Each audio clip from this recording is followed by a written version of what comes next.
지금 여러분이 가지고 있는 환경 안에서 예를 들어 사랑하는 사람이 있는데 결혼이라는 제도 안에는 들어가고 싶지 않다. 결혼이라는 제도가 두렵다라고 생각이 된다면 그 제도 안에 꼭 들어가서 살려고 하는 게 아니고 그 안에서도 자유로움을 찾아갈 수 있다고 생각해요.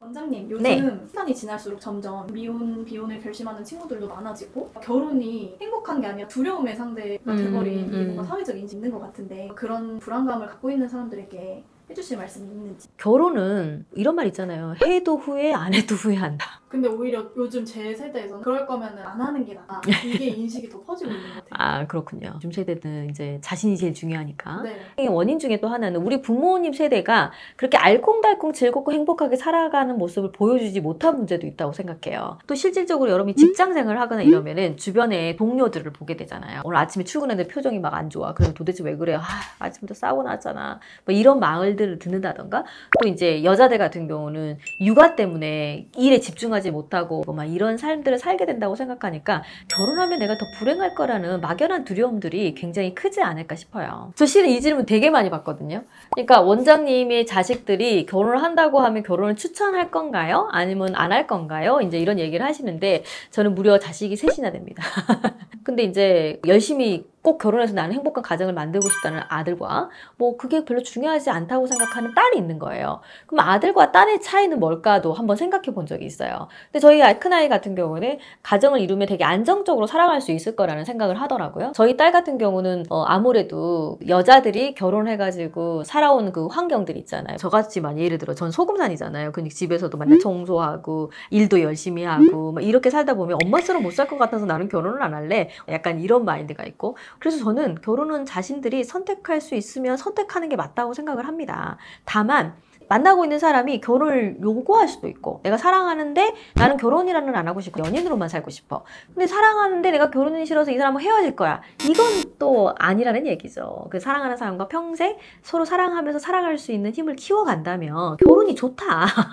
결혼이 두려운 이유 중에 하나는 책임감 때문입니다. 예를 들어 양가 부모님에 대한 책임, 또 아이를 낳게 된 부모로서에 대한 책임, 이런 많은 책임감들이 갑자기 무게를 누르고 있기 때문에 힘들고, 요즘 뭐 경제 상황들도 또 아이 하나를 키우려면 너무 큰 돈이 든다라는 사회적 분위기, 이런 것들 때문에 막연한 두려움들을 갖고 있는 게 있는데, 실질적으로 그러면 혼자 살았을 때는 그럼 두렵지 않느냐? 꼭 또 그거는 아니잖아요. 그래서 혼자여도 좀 두렵고 함께여도 두려울 수밖에 없는 것이 있는 것 같아요. 근데 저는 어떻게 생각하냐면, 코로나 때 가족은 아무도 걸리지 않았고 저만 걸렸는데, 그래서 저 혼자 방에 이제 고립이 돼 있는 상태가 된 거죠. 그때 남편이 정말 삼시세끼를 다 해주시는 거예요. 근데 그때 되게 위로가 됐었어요. 그때 제가 느꼈어요. 아, 이래서 나이가 들어가고 몸이 좀 더 쇠약해지고 하면 아, 배우자라는 존재가 필요한 거구나 라는 생각을 그때 정말 많이 했던 것 같아요.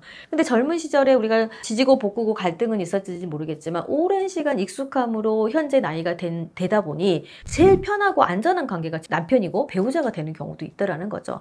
뭐가 결혼이 답이다, 결혼하지 않는 게 답이다, 이런 것은 아닙니다만은, 지금 여러분이 가지고 있는 환경 안에서 예를 들어 사랑하는 사람이 있는데 결혼이라는 제도 안에는 들어가고 싶지 않다, 결혼이라는 제도가 두렵다라고 생각이 된다면 그 제도 안에 꼭 들어가서 살려고 하는 게 아니고 그 안에서도 자유로움을 찾아갈 수 있다고 생각해요. 그래서 결혼 전에 이 배우자가 될 사람과 서로 그런 의논과 소통들을 원활하게 한 상태에서 결혼을 한다면 저는 큰 문제 없이 살아가지 않을까, 이런 생각이 들고요. 결혼해서 싸우는 이유는 뭘까? 여러분이 결혼하기 전에 연인 때는 전혀 안 싸웠는데 막상 결혼하니까 되게 많이 싸운다, 이런 경우들도 굉장히 많은데, 저는 결혼을 배우지 않아서라고 생각해요.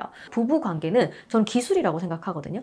부부관계가 기술이라는 것은 기술을 익히고 배워야 된다는 거예요. 근데 우리는 부부관계를 어떻게 하는지 배운 적이 없는 거예요. 그러면 그걸 먼저 한다면 아, 이 사람은 이렇구나, 나는 이렇구나, 그래서 우리가 부부라면 어떻게 살아야 되는구나, 이런 관계적인 것들을 배우는 시간을 가진 상태에서 그걸 익숙하게 만들어가는 연습을 한다면 여러분의 부부관계, 여러분의 결혼생활이 절대 위험하지 않다라는 거예요. 근데 그런 생각을 안 해. 막연한 두려움을 갖고 있다는 거죠. 기술을 부부관계 서로 노력해야 되고 배워야 되는데 못 배워서 더 두려움이 있는 거죠. 그쵸? 예를 들자면 이 남편이라는 존재는 자신의 물건 만지는 걸 안 좋아하는 사람이야. 나만의 방식의 정리법이 있어.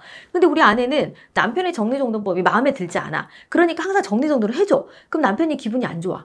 좀 그냥 내가 알아서 정리할 테니까 이거 좀 터치 안 해주면 좋겠어, 이렇게 얘기를 하면 우리 아내는 내가 당신 거 다 정리해주나? 그게 왜 싫다는 거야? 이러면서 끊임없이 남편의 물건을 정리하죠. 그럼 끊임없이 남편은 화가 나죠. 그래서 우리가 부부관계 기술을 배운다는 건 다른 게 아니고, 아, 이 사람은 이런 걸 원하는 사람이고 나는 이렇게 행동하는 사람이구나. 이걸 알아가는 게 굉장히 중요해요. 부부간에서 배려와 존중이라는 것은 서로가 원하는 존중을 해줘야지 받는 사람이 존중받는 느낌이 들고 배려받는 느낌이라는 거죠.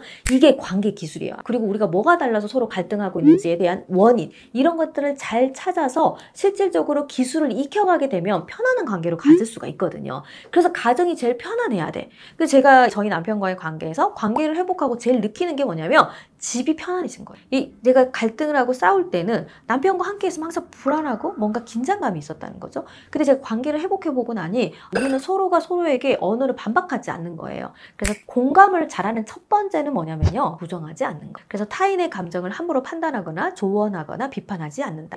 우리는 그 배우자의 이 생각이라든가 말, 언어들을 각각 존중해주는 연습을 자꾸 하다 보면 어느 날 편안하죠. 어떤 대화를 나눠도 반박되지 않으니까. 그러면 가정이 편안해집니다. 그러면 결혼이 안전해져요. 서로에게 안전을 제공해주는 삶을 살게 된다면 결혼이 훨씬 더 행복할 수 있죠. 막연한 두려움 때문에 결혼을 주저주저 하는 마음이 있는 것 같은데요. 저는 그런 모든 문제들을 이 관계의 기술을 통해서, 익히는 과정을 통해서 문제를 해결할 수 있다고 생각하거든요. 혹여라도 너무 고민이 된다. 내가 결혼에 좀 적합한 사람인가? 우리는 정말 결혼이 맞는 사람인가? 결혼에서 행복하게 살 수 있는가? 이런 것들을 좀 알아보는 시간을 가져보셔도 좋을 것 같아요. 지금까지 부부의 결사 정다원이었습니다.